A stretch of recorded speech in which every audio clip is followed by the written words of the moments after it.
I was an NBC page a long time ago. One of the most important assignments we had to do was work on Late Night with David Letterman. I say important facetiously as it was actually really easy. I had been a fan of Letterman since I was too young to be watching him back in his stand-up days. But the job description was basically stand by the door to the Ed Sullivan Theater. We'd get to the studio much earlier than a lot of other people, and we'd see all the boring stuff that goes into a major TV production. Obviously, the show was a well-oiled machine long before I got there, so I'd just run materials and coffee back and forth to certain people while not standing at the door. Thus, I never really got much insight as to what made the place tick. But there's one aspect of the behind-the-scenes scenes that I and a few others can share. As David Letterman would send the audience to break, he'd lean into the guest and talk to them with the mic off. What you might not know is as soon as he's clear and the camera cuts, Letterman gets up and walks off stage. The only person Letterman ever actually talked to was Bobby Ray Hall, the Indy driver. Letterman loves Indy driving. He'd have that guy on every night if he could. Think about some of the people he's interviewed over the years. It's quite a laundry list of important people. The first night I was a page on the show, Bill Gates was slated to be the guest, and so it was. I was dumbfounded when he got up and rudely left mid-sentence. It was Bill fucking Gates, the richest man in the world. Genius, philanthropist. I asked another page what was going on, what's so important that you ignore Bill Gates? He said something to the effect of, go backstage once Dave comes back out, you'll see.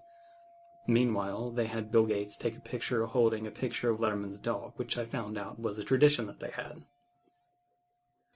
Once Letterman returned, I went backstage. There was this brick wall.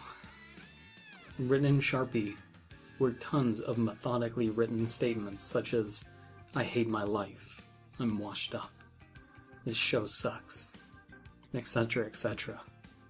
I was dumbfounded. My view of reality was downright ripped apart. This was a guy I really looked up to. And I saw him out there on the stage, the show resuming, and Letterman sporting that big goofy smile he always has.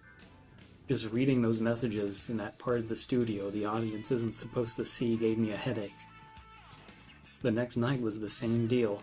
He got up from his seat and there were more messages written in fresh Sharpie. After a few weeks, I gathered up the courage to wash off the messages that had built up.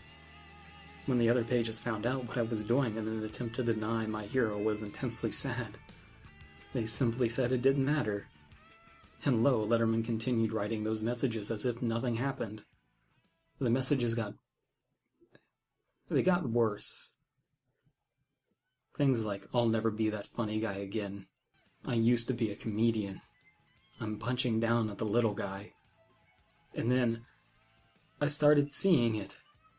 I saw him as the intensely depressed person he was. Even on stage, his routines and jokes stopped being funny. He tacitly showed me how not funny he was. Although I'm not sure who was supposed to be reading the messages, but anyone could have read them from grips to pages to guess. Slowly over the years, cryptic messages were mixed in with the standard affair. One I remember vividly was, I shouldn't have signed it. I don't know what that kind of meant. But plenty more came along. They wanted me to stop. They will stop me. My lies aren't good enough anymore, to name a few.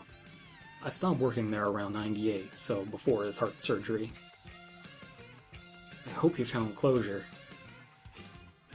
At least I tell myself he did.